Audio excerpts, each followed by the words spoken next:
মদিনার মসজিদে নববী শরীফে ওই মিনারায় দাঁড়িয়ে দাঁড়িয়ে আল্লাহ পাকের আযান দিয়ে দাও। একটা উঁচু জায়গা, একজনে দাঁড়ালে এক জগৎ মতন উঁচু হবে, যে জায়গায় বেলাল আযান দিতেন। রিয়াজুল জান্নাতের ভিতরে বেলাল যেখানে আযান দিতেন সেই জায়গাটা এখন উঁচু জায়গা। বেলাল মিনারার উপরে উঠে দাঁড়িয়ে আছে আযান দেন জোহরের। আশহাদু আন্না মুহাম্মাদার রাসূলুল্লাহ যখন বলছে, বিশ্বনবী মেহরাবের রাসূলে দাঁড়িয়ে রয়েছে, বেলাল কানের ভিতর থেকে আঙুল নিয়ে রাসূলুল্লাহর দিকে দেখিয়ে দিচ্ছে, দেখো নবী পাকের সাহাবীরা, ইনি হচ্ছেন সেই বিশ্বনবী। আশহাদু আন্না মুহাম্মাদার রাসূলুল্লাহ, জোরে বলুন সুবহানাল্লাহ। সাহাবীদের খাওয়ার কথা মনে আছে কি? ফজরের নামাজ থেকে নিয়ে জোহর হয়ে গেছে, নাস্তা করার কথা মনে আছে? পান্তাবানি খাওয়ার কথা মনে আছে?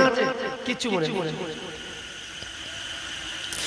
ও ময়দানেরা, নবী আমার দিন দুনিয়ার বাদশাহ হাবিবুল্লাহ জনাবে নবী মুহাম্মদুর রাসূলুল্লাহ জোহরের নামাজ আদায় করে দিয়ে আল্লাহ নবী সাহাবাদেরকে বললেন, ও আমার সাহাবীরা, আমি রাসূলুল্লাহ, আমার সামনে তোমরা বসে যাও। আবার নবী আবার ওয়াজ শুরু করে দিলেন। আসরের নামাজের সময় হয়ে গেল, আসরের নামাজ আদায় করলেন। নবী আমার আবার ওয়াজ শুরু করে দিলেন। মাগরিবের নামাজের সময় হয়ে গেল। আল্লাহ নবীর সাহাবী হযরত বেলাল রাদিয়াল্লাহু তাআলা আনহু মদিনার মসজিদে নববী শরীফে আবার আযান দিয়ে দিলেন। ফজর থেকে নিয়ে মাগরিব হয়ে গেছে, খাওয়ার কথা মনে নাই, নাস্তা করার কথা মনে নেই।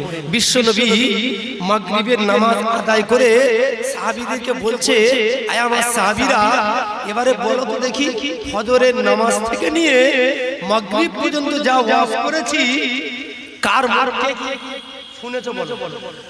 কেউ বলতে পারবে? 1 ঘন্টা যদি কোনো বক্তা ওয়াজ করে, আপনারা 10 মিনিটের ওয়াজ বলতে পারবেন? এত ওয়াজ শুনেছেন, 70 বছর 80 বছর ধরে ওয়াজ শুনছেন, বলতে পারবেন 10 মিনিট কোন বক্তা কি ওয়াজ করেছিল? সে ব্রেন আমাদের না। বিশ্বনবী বলছেন, সাহাবীরা, সকাল থেকে নিয়ে আমি যা ওয়াজ করেছি, কি ওয়াজ করেছি বলো তো দেখি, কি ওয়াজ করেছো? সাহাবীরা বলছে, ইয়া রাসূলুল্লাহ, আমরা কেউ বলতে পারবো না, আপনি সারমর্মটা বলে দিন, আপনি সারমর্মটা বলে দিন। ও ময়দানেরা, বিশ্বনবী সরকারে দু আলম মদিনার মসজিদে নববী শরীফে বসে আছেন। আল্লাহ নবীর সাহাবী, প্রাণ প্রিয় সাহাবী হযরত আবু হুরায়রা রাদিয়াল্লাহু তাআলা আনহু আল্লাহ নবীর দরবারে টুকটুক টুকটুক করে আসলেন। ইয়া রাসূলুল্লাহ, ইয়া হাবিবাল্লাহ, হুজুর আমি আবু হুরায়রা, যতদিন যা কিছু শুনি আমি আবু হুরায়রা আমার মনে থাকে না। ইয়া রাসূলুল্লাহ, আমি যা শুনি কিচ্ছু আমার মনে থাকে না, আমার মনে থাকে। আল্লাহর নবী বললেন, রুমাল নিয়েছে, রুমাল বিছিয়ে দিয়েছে, নিজের জিসিম মোবারক থেকে হাত থেকে এরকম নিয়ে রুমালে দিচ্ছে, হাত থেকে দিয়ে রুমালে দিচ্ছেন। আবু হুরায়রা, যাও, যা দেওয়ার আমি দিয়ে দিয়েছি।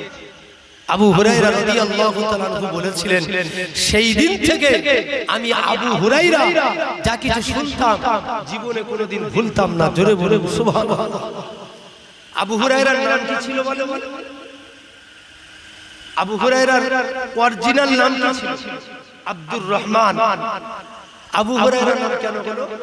বিশ্ব নবীর কাছে যখন আসতেন, এই জামার আস্তিনের ভিতরে করে বিড়াল নিয়ে আসতেন। বিড়াল জানেন? বিড়াল জানেন? বিড়াল নিয়ে আসতেন, এরকম ধরে রাসূলুল্লাহর কাছে আসতেন।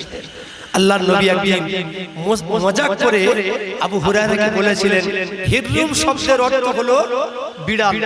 আবু হুরায়রাকে ডেকেছিলেন, আয় আবু হুরায়রা, বিড়ালের পিতা। সাহাবীর নাম তো বিড়ালের, আবু হুরায়রা হয়ে গেল। জোরে বলুন সুবহানাল্লাহ। রাসূলুল্লাহ সাহাবীদের মধ্যে আবু হুরায়রা সবচাইতে মানে বেশি হাদিস বর্ণনা করেন। আল্লাহর নবী বললেন, সারমর্ম বলে দিচ্ছেন যে আমি সকাল থেকে সন্ধ্যা পর্যন্ত যা ওয়াজ করেছি, পৃথিবীর জমিনে যা কিছু হয়েছে ঘটবে কিয়ামত পর্যন্ত সবকিছু আমি বলে দিয়েছি। জোরে বলুন সুবহানাল্লাহ। বিশ্ব নবী যেখানে শুয়ে আছেন, আম্মা জান আয়েশা সিদ্দিকা রাদিয়াল্লাহু তাআলা আনহার হুজরা মোবারক মক্কা থেকে হিজরত করে মদিনায় গিয়েছিলেন। আপনাদের মসজিদে ইমাম সাহেব ওয়াজ করছিল না যে জ্যান্ত মেয়েদের কবর মক্কা শরীফে আছে, কাবা শরীফের একেবারেই নিকটে জ্যান্ত মেয়েদের কবর নিজে চোখে দেখে এসেছে। জ্যান্ত মেয়েদের কবর আইয়ামে জাহিলিয়াতের যুগে বিশ্ব নবীকে পাঠিয়েছিল, মক্কা থেকে হিজরত করে রাসূলুল্লাহ আমার মদিনায় চলে গিয়েছিল। বিশ্ব নবী ইন্তেকাল হয়ে গেলেন, রুখসাত হয়ে গেলেন। নবী পাকের জামাতা হযরত আলী বিশ্ব নবীর রওজায়ে আতহারের কাছে বসে আছেন, উঠছেন না, কলিজা ফেটে যাচ্ছে। বিশ্ব নবীর প্রাণপ্রিয় সাহাবী হযরত বেলাল রাদিয়াল্লাহু তাআলা আনহু এই পুঁটলি পাল্লা গাঁটুটি নিয়ে মাথায় করে আবু বকরের বাড়ির কাছে গিয়ে হাজির। মসজিদে নববী শরীফের বাইরে একটা মসজিদ আছে, এই মসজিদটার নাম হলো মসজিদে গামামা। মসজিদে আবু বকর, মসজিদে বেলাল, মসজিদে আলী, মসজিদে উমর, কয়েকটা মসজিদ আছে। একটা মসজিদ আছে মসজিদে আবু বকর, ওটা হলো আবু বকরের বাড়ি ছিল। বেলাল বিশ্ব নবীর শোকে আর এই গাঁটরি নিয়ে মাথায় করে আবু বকরের বাড়ির কাছে ফুপিয়ে ফুপিয়ে কাঁদছে। আবু বকর সিদ্দিক রাদিয়াল্লাহু তাআলা আনহু বাড়ির বাইরে এসেছেন। ভাই বেলাল, আপনার মাথায় গাঁটরি নিয়ে কোথায় যাচ্ছেন? ভাই আবু বকর, আমি আবু বেলাল মদিনার শরীফে থাকবো না। ও হযরত আবু বকর, মদিনার জমিনে আমি বেলাল আর আমি থাকবো না। আল্লাহ নবী প্রিয় সাহাবী হযরত আবু বকর বলেছিলেন, ও হযরত বেলাল, তুমি যদি মদিনা শরীফ থেকে চলে যাও, মদিনার মসজিদে নববী শরীফে কে দাঁড়ালে আল্লাহ পাকের আযানটা দেবে? বেলাল বলছে, আমি মদিনা থাকবো না। কেন? আমার হাবিব আর দুনিয়াতে নাই, আমি মদিনার মসজিদে নববী শরীফে আযান দেব, আমার নবী তো আর আসবে না, নামাজ পড়াবে না, আমি আর থাকবো না। এত কান্না কাঁদছে, কেঁদে কেঁদে চোখের পানি জমিনটা ভিজে যাচ্ছে। আবু বকর বলছে, বেলাল তুমি কি একা রাসূলকে ভালোবাসো? আমি আবু বকর কি রাসূলুল্লাহকে ভালোবাসি না? আবু বকরের কলিজাটা ফেটে যাচ্ছে। বেলাল বলছে, আমি থাকবো না। হেঁটে হেঁটে দামেস্কের জমিনে চলে গিয়েছে বেলাল, হাসি বেলাল দামেস্কের জমিনে চলে গিয়েছে। 6 মাস হয়ে গেল। 6 মাস পরে আল্লাহর নবী খ্বাব দেখাচ্ছে, বাবাজি বেলাল, তুমি আমি রাসূলুল্লাহ আমাকে ভুলে গিয়েছো, একবারও আসলে না। বেলাল হাবশী রাদিয়াল্লাহু তাআলা আনহু দামেস্কের জমিন থেকে লাফ দিয়ে ছুটে ছুটে ছুটে ছুটে ছুটে ছুটে মদিনার দিকে আসছে। বড় বড় পাথরগুলো ধরে বেলালে হাতে চুমা খাচ্ছেন। বেলালকে জিজ্ঞাসা করা হয়েছিল, বেলাল তুমি পাথরগুলো ধরে চুমা খাচ্ছ কেন? বেলাল বলেছিলেন, আমি বেলাল চামড়া থেকে দেখেছি আল্লাহর নবী যখন তায়েফের জমিনে ইসলাম প্রচার করতে যেতেন, এই পাথরগুলোয় বসে বসে রাসূল আমার একটু আরাম করতেন। রাসূলের নুরানি কদম, রাসূলের নুরানি চেহারা মোবারক পাথরটায় লেগে পাথরটা ধন্য হয়ে গেছে। জোরে বলুন সুবহানাল্লাহ। বেলাল মহব্বত করেছিলেন। আর আমরা নবীর মহব্বত শুধু নবীর ভালোবাসছি। এখন ফ্যাশন দেখেছেন আমাদের ঘরের ছেলেদের ঈদের সময় দাড়ি রাখছে, সেই বলে বিরাট কোহলির মতো, এখান থেকে শুরু করে এখানে একটু বড় বড় ফ্যাশন। নবীর ভালোবাসা, নবীর উম্মত বলে দাবি করছে। আমাদের কপাল ফাটানো কি? চুল কাটছে, চুলের দিকে চাওয়া কি চুল রে বাবা, একদম চুল সব সামনে ঝুলছে, হাওয়াইতে উঠছে। হাওয়ায় না উঠলে চুল বলে না, সে চুল বলে। আমরা নবীর উম্মত। কোন নবীর উম্মত আমরা হয়েছি জানে? যে নবীর শরীরের ঘাম জমিনে পড়ার সঙ্গে সঙ্গে জমিনটা নবীর ঘামেতে মুক্তার মালা তৈরি হয়েছিল। জোরে বলুন না সুবহানাল্লাহ। মক্কার জমিনে একজন বুড়ি মা ছিল, খুব গরিব মানুষ। পাহাড়ের উপরে একজন ইহুদির বাড়িতে কাজ করে খেতে, জব পেশাই করে, গম পেশাই করে মাসে যা পয়সা পেত সেটা দিয়ে মানে সংসার চালাতো। খুব গরিব। এক তারিখে বুড়িমা বসে আছেন পাহাড়ের কোলে, নূর নবী, দয়ার নবী, বিশ্ব নবী হেঁটে হেঁটে যাচ্ছেন। বুড়িমাকে দেখে বলেছিলেন, মা বুড়িমা, তোমার গাঁটুরির ভিতরে কি, কোথায় যাচ্ছ? বুড়িমা বলেছিলেন, আমার গাঁটুরির ভিতরে কি আছে আমি বলবো না, তবে তুমি আমাকে মা বলে কেন ডেকেছো? আল্লাহর নবী বলেছিলেন, দুনিয়ার জমিনে আমার কোনো মা নাই, বাপ নাই, কেউ নাই, আমি এতিম, অসহায়, অনাথ। বুড়িমা, তোমাকে আমি মা বলে ডাকছি, আমার কলিজাটা ঠান্ডা হয়ে যাচ্ছে। জোরে বলুন সুবহানাল্লাহ। তায়েফের জমিনে একটা মসজিদ আছে, মসজিদে রাসূল, যেখানে রাসূলুল্লাহ সাল্লাল্লাহু আলাইহি সাল্লামকে পাথর মেরে রক্তাক্ত করে দেওয়া হয়েছিল। সেই পাথরটা এখনো আছে, পাথরে বিশ্ব নবীর রক্তটা এখনো লেগে আছে। আপনি দেখলে মনে মনে করবেন এই রক্তটা যেন আজকেরে লাগানো হয়েছে। জোরে বলবেন না সুবহানাল্লাহ। মন যদি চায়, টাকা আল্লাহ দিয়েছে, একবার যাবে, আরবের জমিনে যাবে, গিয়ে দেখে আসবে। আল্লাহর নবী বলছে, বুড়িমা তুমি এখানে বসে আছো, তোমার গাঁটুরির ভিতরে। বুড়িমা বলছে, বাবা ছেলে, ও বাবা ছেলে, রাস্তা দিয়ে তো ছেলেরা চলে যায়, নওজোয়ান যুবকেরা চলে যায়, কেউ আমার খোঁজ খবর নিল না। ও বাবা ছেলে, কি নাম তোমার? বাবা, তোমার মনেতে এতই দয়া, তোমার মনেতে এতই মায়া, কি নাম তোমার? বাবা, বাবা ছেলে, এখান থেকে নিয়ে 9 মাইল দূরে একজন ইহুদির বাড়ি, ওই বাড়িতে আমি কাজ করে মাসে একটা পয়সা পাই, সেই পয়সা দিয়ে আমি বুড়িমা আমার সংসারটা চালাই।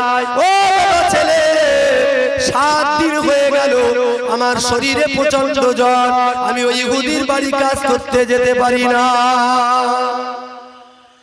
তবে বাবা ছেলে, একদিন যদি না যাই 40 ঘা করে বেত মারবে, 40 ঘা। কোন কোন কিতাবে বলেছে একদিনের পরিবর্তে 200 ঘা করে বেত মারবে। বাবা ছেলে, আমার শরীরে প্রচন্ড জ্বর, আর এই গাঁটুরির ভিতরে 79 কেজি মানে ভারী পুটলি, এত বড় জাগিয়ে জাগিয়ে ওখানে যাবো কি করে? আমার শরীর খারাপ, বসে আছে, আমি যেতে পারছি না। বিশ্বনবী বলেছিলেন, মা বুড়িমা, তোমার পরিবর্তে যদি কোনো মক্কার কার যুবক যদি মার খেতে রাজি থাকে, মা বুড়িমা কি খুব খুশি হবে? জোরে বলতে পারলেন না সুবহানাল্লাহ। বুড়িমা বলছে, মক্কার জমিনে এরকম মানে মায়া মমতার ছেলে এখনো আছে? বিশ্বনবী গাঁটরিটা মাথায় করে নিয়ে পাহাড়ের উপর দিকে যাচ্ছে, বুড়িমা পিছন দিক থেকে হেঁটে হেঁটে যাচ্ছে। বিশ্বনবী পিছনে পিছনে হেঁটে হেঁটে পাহাড়ের উপরে উঠছে। কিছুদূর গিয়ে বুড়িমা বলছে, ওই যে বাড়িটা দেখা পাচ্ছ বাবা ছেলে, ওটাই হচ্ছে সেই ইহুদির বাড়ি। বিশ্বনবী বলছেন, মা বুড়িমা তুমি এখানে দাঁড়াও, এখানে বসো।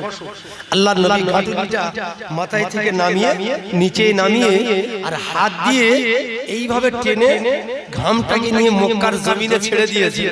মক্কার জমিনে যখনই পড়েছে, বিশ্ব নবীর ঘাম থেকে মুক্তার দানা তৈরি হয়ে গিয়েছে। জোরে বলুন সুবহানাল্লাহ। তাহলে বুড়িমা দেখে অবাক হয়ে গেছে, এই ছেলে বাড়ি কোথায়? হ্যাঁ, এই ছেলে তো জাতা ছেলে না, যার ঘাম থেকে মুক্তার মালা তৈরি হয়ে যাচ্ছে, জাতা ছেলে নয়। একবার দরুদ শরীফ আল্লাহুম্মা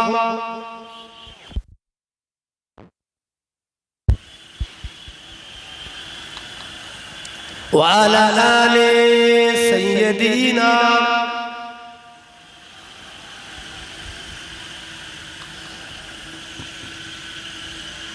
নবী বলছেন, মা বুড়িমা তুমি এখানে বসো, আমি যাচ্ছি। ইহুদির বাড়ির কাছে গিয়ে বিশ্বনবী ডাক দিচ্ছেন, ভাই ইহুদি, তুমি কি বাড়িতে আছো? একটু বাইরে আসবে। ইহুদি বাইরে এসে দেখছে একটা যুবক ছেলে। কি ব্যাপার? না ভাই ইহুদি, তোমার বাড়িতে মক্কার একজন মহিলা, যার নাম হলো উম্মে আকাসা রাদিয়াল্লাহু তাআলা আনহা, তোমার বাড়িতে কি কাজ করে? হ্যাঁ। কদিন আসে না? 7 দিন আসে না। তো একদিনের পরিবর্তে তুমি কদিন কতবার চাবুক মারবে? বলছে 40 বার। তা বলছে 7 দিনের মার একদিনে মারবে? বলে হ্যাঁ, আগে মারবো তারপরে কাজ, আগে মারবো তারপরে। বলছে বুড়িমার পরিবর্তে যদি মক্কার করে যুবক মার খেতে রাজি থাকে, তা তুমি কি তাকে মারবে? বলছে যে মার খায় খাক, মারবো আমি তারপরে কাজ করব। বিশ্ব নবী বলছে আমি মার খেতে রাজি আছি। এখন ইহুদি বাড়ি থেকে একটা চাবুক এনে, চাবুক এনে রাসূলুল্লাহ পিঠ পেতে দিয়েছে, মারেন আমার পিঠে মারে। বলছে বাবা ছেলে আমি জামা গায়ে দিয়ে আছো, মারবো না, খালি গায়ে মারবো। তোমার জামাটা খোলো তারপর মারবো। ও নবী আমার দিন দুনিয়ার বাদশা হাবিবুল্লাহ জনাবে নবী মুহাম্মদুর রাসূলুল্লাহ সাল্লাল্লাহু আলাইহি ওয়াসাল্লাম আল্লাহ পাক তাকে নূর দিয়ে আল্লাহ তাআলা তাকে পৃথিবীর জমিনে সৃষ্টি করেছিলেন। জোরে বলুন না সুবহানাল্লাহ। নবী আমার দিন দুনিয়ার বাদশা 40 বছর বয়সে নবুয়ত প্রাপ্ত হয়েছিলেন। আল্লাহ নবী দয়ার নবী কাঁধের উপরে আল্লাহ তাআলা মোহরে নবুয়ত দিয়েছিলেন। ও জানেরা নবী আমার বললেন ও ভাই ইহুদি আমার খালি গায়ে যদি মারো না জানি তোমার চোখটা কানা হয়ে যেতে পারে। তুমি আমার খালি গায়ে মারবে, তোমার চোখ কানা হয়ে যেতে পারে। বলছে ওসব আমি জানি না, তুমি জামা পরো, জামার মধ্যে মালি লাগবে, লাগবে খালি গায়ে মারবে। আর আগেকার মার মানে বুঝতে পারছেন, আমাদের সমাজে আমি একটু এদিকে 1 মিনিট বোঝানোর জন্য বলছি। আমাদের সমাজে কেউ যদি কারোর স্ত্রীকে তালাক দেয়, তার জন্য কি করি আমরা? যদি সংশোধন করে নেওয়া হয় তো কি হয়? ডোররা মারতে হয়, গামছা পাক দিয়ে আস্তে আস্তে করে যাতে না লাগে তাই করা, তাই না? নিয়ম পালন করার জন্য। কিন্তু ওটা হবে কি সঠিক? সেইভাবে শাস্তি আমরা দিতে পারি। ইহুদি বলছে খালি গায়ে মারবো। নবী আমার দিন দুনিয়ার বাদশা হুজুর পাক সাল্লাল্লাহু আলাইহি ওয়াসাল্লাম গায়ের জামাটা যখন খুলে দিলেন, আল্লাহর নবীর পিঠ থেকে মোহরে নবুয়তের দিকে যখন ইহুদি নজর করে দেখেছিলেন, ইহুদির চোখটাকে আল্লাহ তাআলা ধোঁয়া করে বেহুশ অবস্থায় জমিনে পড়ে গিয়েছিল। জোরে বলেন না সুবহানাল্লাহ। চোখ ধোঁয়া হয়ে গিয়ে ইহুদি অজ্ঞান হয়ে পড়ে গেছে। বুড়িমা কিন্তু আমাদের বসে বসে সব দেখছে, বুড়িমা পাহাড়ের কোলে বসে বসে সব দেখছে। ছেলেটা কে? শুধু ভাবছে ছেলেটা কে। ও ময়দানেরা নবী আমার দিন দুনিয়ার বাদশা হাবিবুল্লাহ জনাবে নবী মুহাম্মদুর রাসূলুল্লাহ সাল্লাল্লাহু আলাইহি ওয়াসাল্লাম ইহুদিটার হাতটা ধরে তুলতে যাবেন। পাশে একটা খাজুর গাছ, মরা খাজুর গাছ, যার বয়স হচ্ছে 150 বছর। আল্লাহর নবী হাত দিয়ে খাজুর গাছটা ধরেছেন।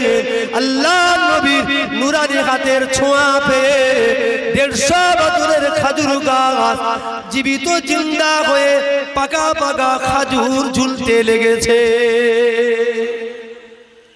150 বছরের খাজুর গাছ, মোরা খাজুর গাছ জীবিত জিন্দা হয়ে খাজুর ঝুলছে।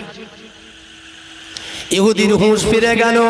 ইহুদি উঠলেন, বললেন বাবা ছেলে দাঁড়াও দাঁড়াও। ঘরের ভিতরে গিয়েছে, তাওরাত কিতাবটাকে খুলেছেন। তাওরাত কিতাবের মধ্যে দেখলেন ইনজিল শরীফটা খুলেছেন। ইনজিল শরীফ তাওরাত কিতাবের ভিতরে আমার নবী মুহাম্মাদের কথা এসেছে, প্রশংসা এসেছে।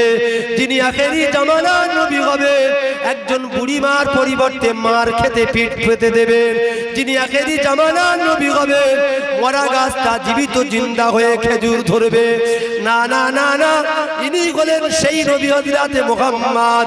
আর থাকতে পারলেন না, কিতাবখানা রেখে দিলেন। ও নবী হযরতে মুহাম্মদ, আপনার নুরানি হাতখানা ধরে ঈমানের কলমা পড়ে মুসলমান করে দিন। নবীর হাতে হাত ধরে ঈমানের কলমা পড়ে মুসলমান হয়েছে। আমি সংক্ষেপ করে বলছি, মুসলমান হয়ে গেলেন। আল্লাহর নবী জিজ্ঞাসা করছেন, ভাই ইহুদি, তোমার আব্বাজান কি দুনিয়াতে বেঁচে আছে? বলছে, না, আমার আব্বাজান দুনিয়াতে বেঁচে নাই, আমার আব্বাজান মারা গিয়েছে, বহু বছর হয়ে গেছে। তা কোথায়? বলছে, এখান থেকে গুনে গুনে 6টা পাহাড়, 6টা পাহাড়ের ওপারে আমার আব্বাজানের কবর আছে। ইয়া রাসূলুল্লাহ, হাবিবাল্লাহ, হুজুর, আপনার কাছে আমি একটু আরজু জানাচ্ছি, আমার আব্বাজানের কবরে আব্বাজান কি অবস্থায় আছে যদি আমাকে একটু দেখিয়ে দিতেন, আমি বড় খুশি হয়ে যেতাম। জোরে বলুন সুবহানাল্লাহ। 6টা পাহাড়ের ওপারে আব্বাজানের কবর।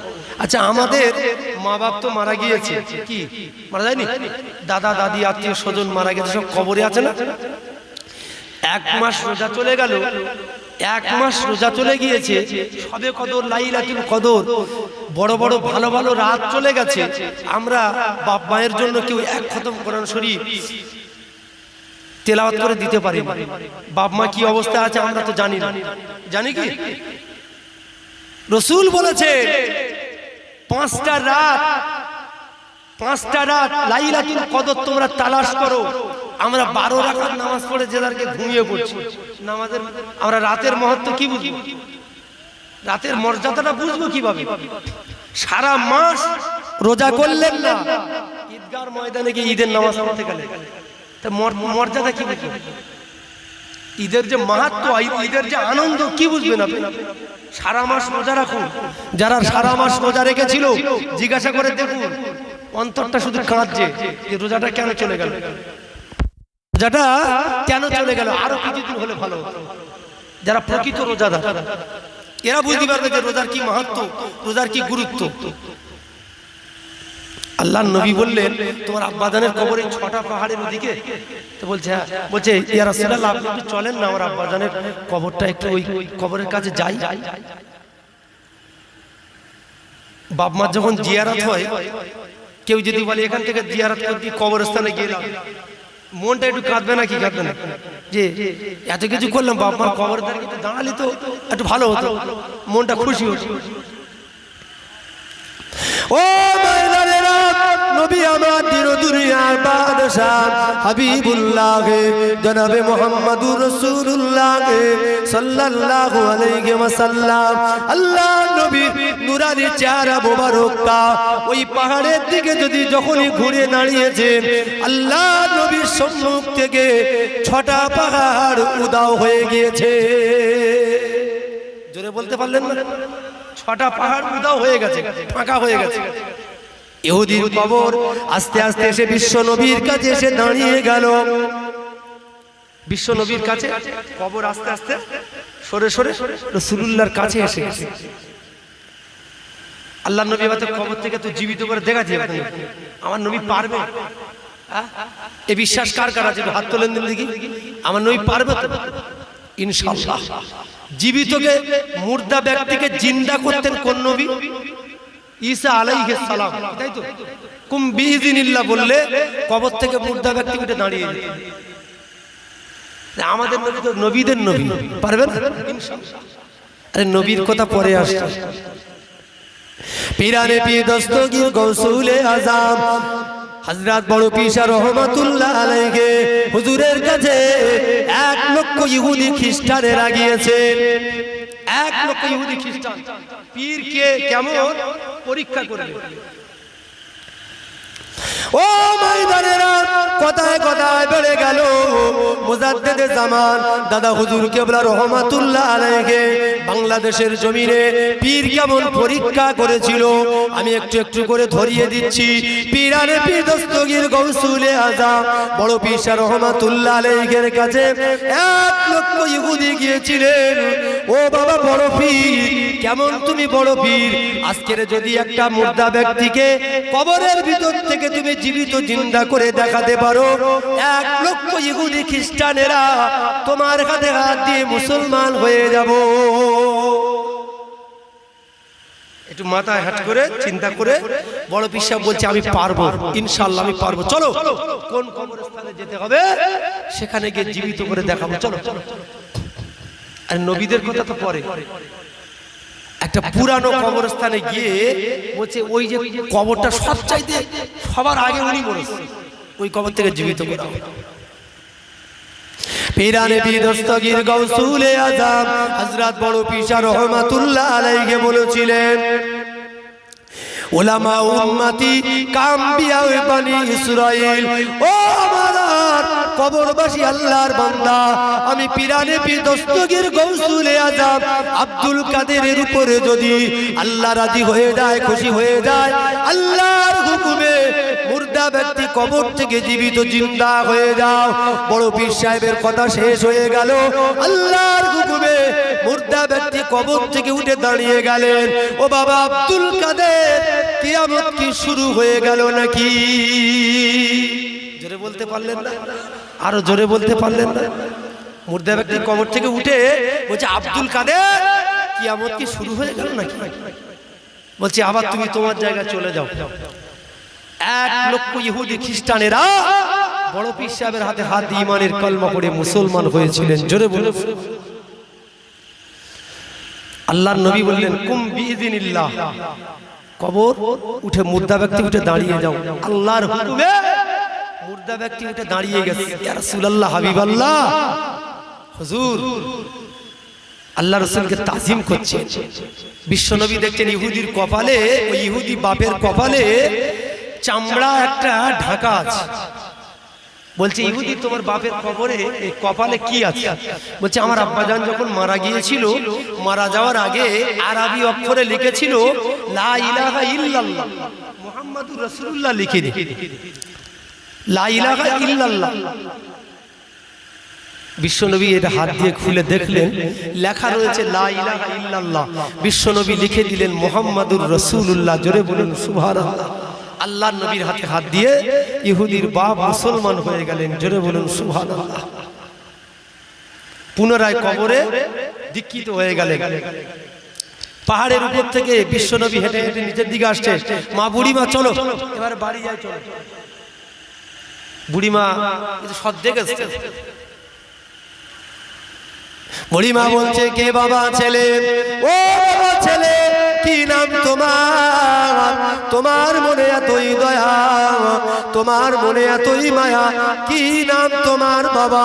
আল্লাহ নবী বলেছিলেন ও মা বুড়িমা, যে নবী হযরতে মুহাম্মাদের ভয়ে মক্কার জমিন ত্যাগ করে সবাই যখন পালিয়ে যাচ্ছিল, যে নবী মুহাম্মাদের নাম তুমি শুনেছো, আমি হলাম সেই নবী মুহাম্মদ। যদি বলবেন না সুবহানাল্লাহ। বুড়িমা বলেছিলেন ইয়া রাসূলুল্লাহ, আমার হাতে আপনার হাতে হাত দিয়ে আমাকে মুসলমান করে দেন।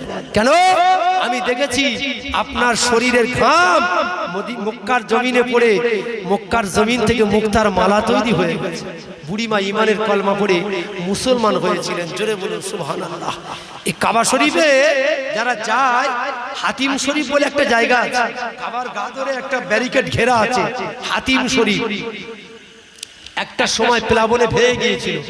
এই জায়গাটা এখন ঘর তৈরি হয়নি, ব্যারিকেড থেকে ভেঙে করা আছে। ওটা হচ্ছে কাবার একটা অংশ। আল্লাহর নবী ওখানে নামাজ পড়ছিল, আবু জেহেল এসে নাড়ি ভুড়ি চাপিয়ে দিয়েছে। এত কষ্ট করার পরেও মক্কার মানুষদের ব্যবহারে অত্যাচারে অতিষ্ঠ হয়ে বিশ্বনবী হিজরত করে মদিনায় চলে গিয়েছিল। যে রাস্তা ধরে রাসূলুল্লাহ হেঁটে হেঁটে মদিনায় গিয়েছিল, সেই রাস্তাটার নাম হলো তরিকে হিজরা রোড। 450 কিলোমিটার রাস্তা। আপনি দেখলে অবাক হয়ে যাবেন, পাহাড় আর পাহাড়। মক্কা এবং মদিনার জমিনে 6500 পাহাড় রয়েছে, শুধু পাহাড়, মরুভূমি পাহাড়। কি রহমতের জায়গা, যেখানে রহমত সর্ব অবস্থায় ঝরছে। টাকা আছে, মনে মনে নিয়ত করবেন যে আল্লাহ যেন আমার কাবা শরীফ দেখায়, রাসূলুল্লাহ রওজা শরীফ দেখায়। আল্লাহর নবীর উপরে বেগুনা কোরআনের আয়াত নাজিল হয়েছিল, কদ গফারাল্লাহু লাকা মা তাকাদ্দামা মিন যামবিক। আল্লাহ কোরআনের আয়াত নাজিল করেছিলেন, বেগুনা কোরআনের আয়াত। বিশ্বনবী খুশি হলেন না, মনটা খারাপ করে বসে আছেন। জিবরাইল আমিন বলছেন, ইয়া রাসূলুল্লাহ, হাবিবাল্লাহ, আপনি মনটা খারাপ করেছেন কেন? আপনি মনটা খারাপ করেছেন কেন? আল্লাহ আপনাকে তো বেগুনা মাসুম করে দিয়েছেন। বিশ্ব নবী বলছেন, আমি বেগুনা মাসুম হয়ে গেলাম, কিন্তু আমার গুনাহগার উম্মতের কি হবে? কে দেখবে তাদের? কে তাদের দেখবে? জিবরাইল আমিন বলছে, ইয়া রাসূলুল্লাহ, আপনি কি যাবেন? আপনার জন্য সিদরাতুল মুনতাহা সাজানো হচ্ছে, আরশে আজিম সাজানো হচ্ছে, জান্নাতুল ফিরদাউস সাজানো হচ্ছে।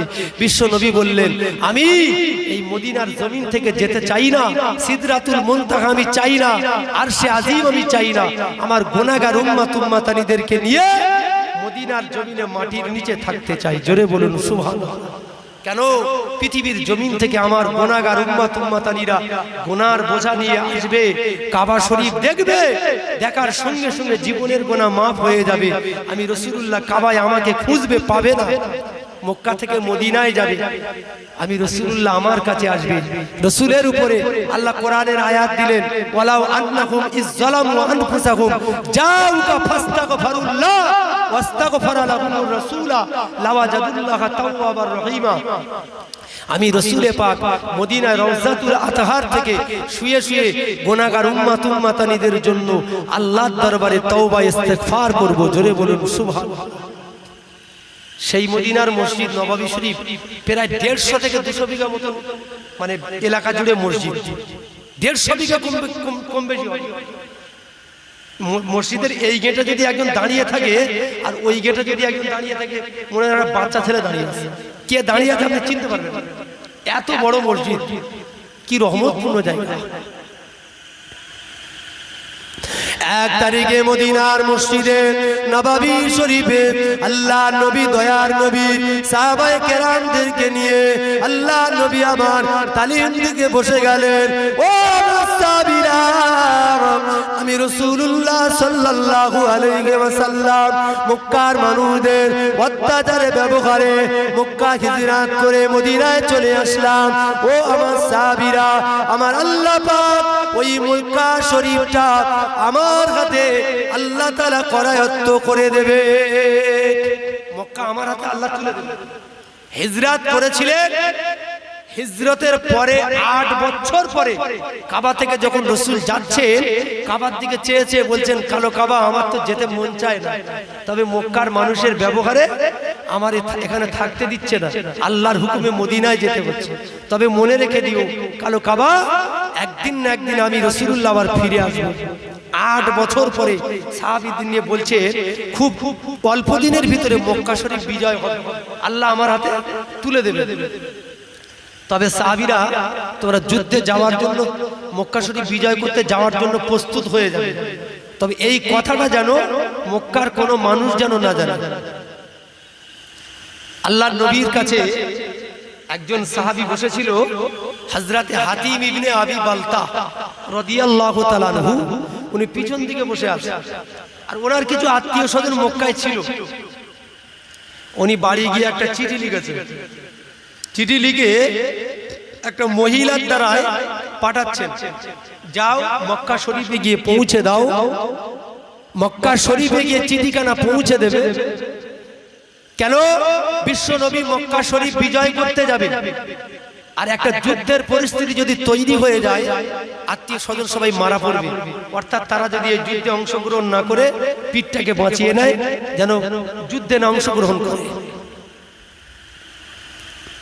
এখন একটা মেয়ে ছেলের দ্বারা এই চিঠিখানা পাঠাচ্ছে।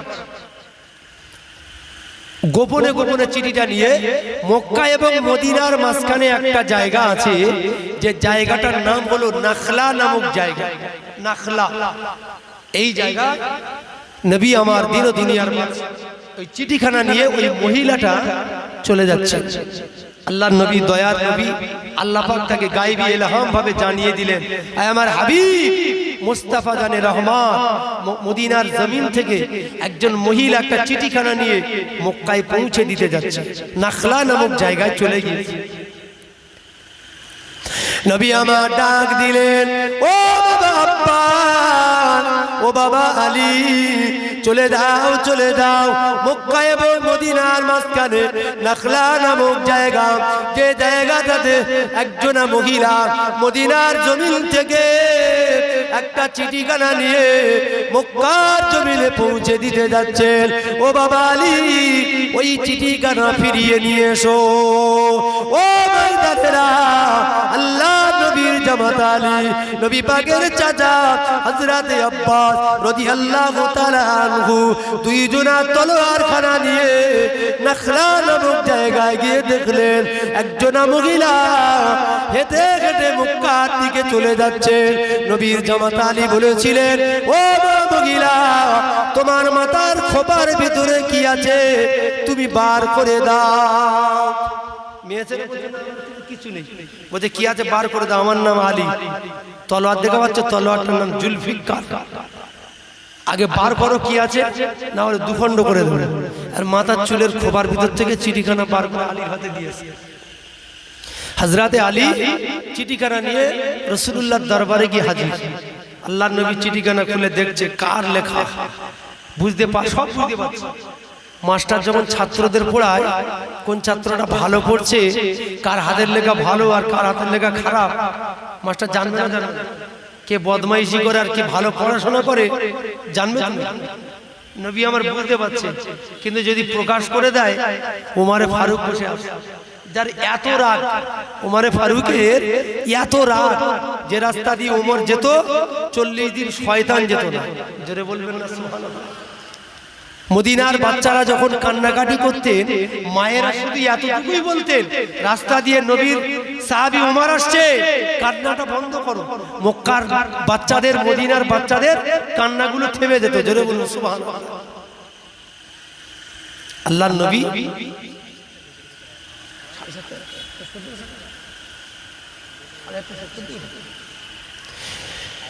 বিশ্ব নবী, দয়ার নবী চিঠিখানা খুলে দেখছেন কার লেখা। আল্লাহর নবী কিন্তু বলছেন না।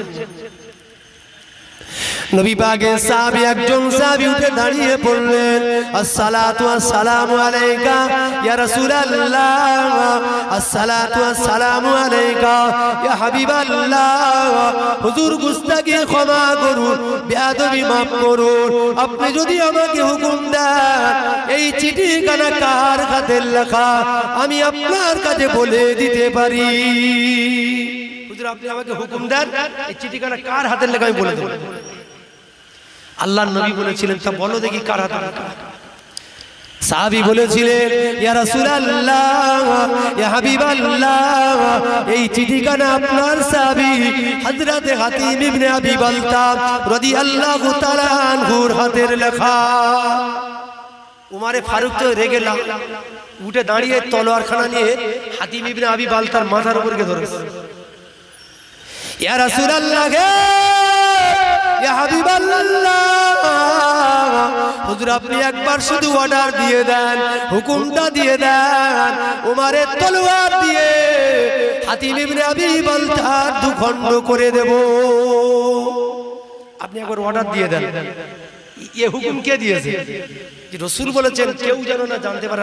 চিঠি লিখে মক্কায় পাঠাচ্ছে, আপনি একবার হুকুম দিয়ে দেন, আমার তলোয়ার দিয়ে দুখণ্ড করে দেন।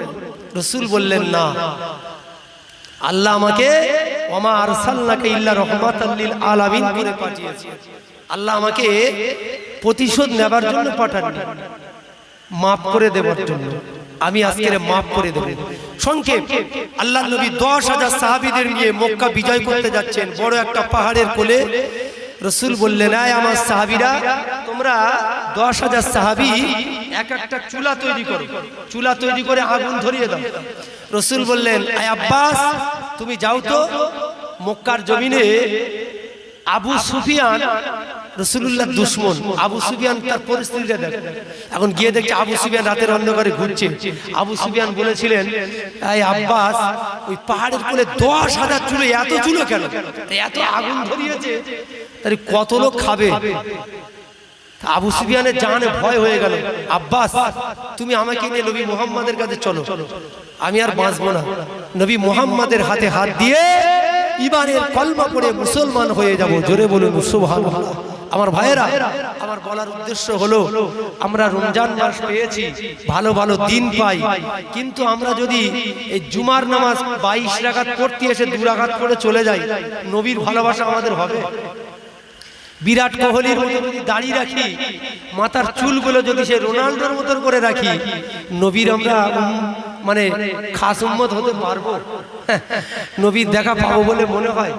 এই অবস্থায় যদি আমাদের মৃত্যু নসিব হয়ে যায়, বিশ্ব নবীকে কবরে তো সশরীরে দেখানো হবে। মান হাযার রাসূলু ফীমা কুনতা, আল্লাহ রাসূলকে দেখানো হবে ইনি কে, এটা সম্বন্ধে তোমার আকীদা কি। যারা আমার রাসূলুল্লাহকে চিনতে পারবে তাদের কবরে আল্লাহ নাজাত দিয়ে দেবে। জোরে বলুন সুবহানাল্লাহ। আমার ভাইরা, সেজন্য করে বলবো অন্তত রাসূলুল্লাহর এই গলায় ছুরি চালাবেন না, দাড়ি কাটবেন না, 5 ওয়াক্ত নামাজ পড়ুন, আল্লাহর ইবাদত বেশি বেশি করে করুন। আল্লাহ আমাদের সকলকে শোনার থেকে বেশি বেশি আমল করার তৌফিক দিন। সকলে বলুন আমিন। ওমা আলাইনা ইল্লাল বালাগ। যাদের ওযু নাই ওযু করে আসেন, এশার নামাজ হবে, নামাজের পর ইনশাআল্লাহ আরো আলেম ওলামা হযরতগণ ওয়াজ নসিহত করবেন।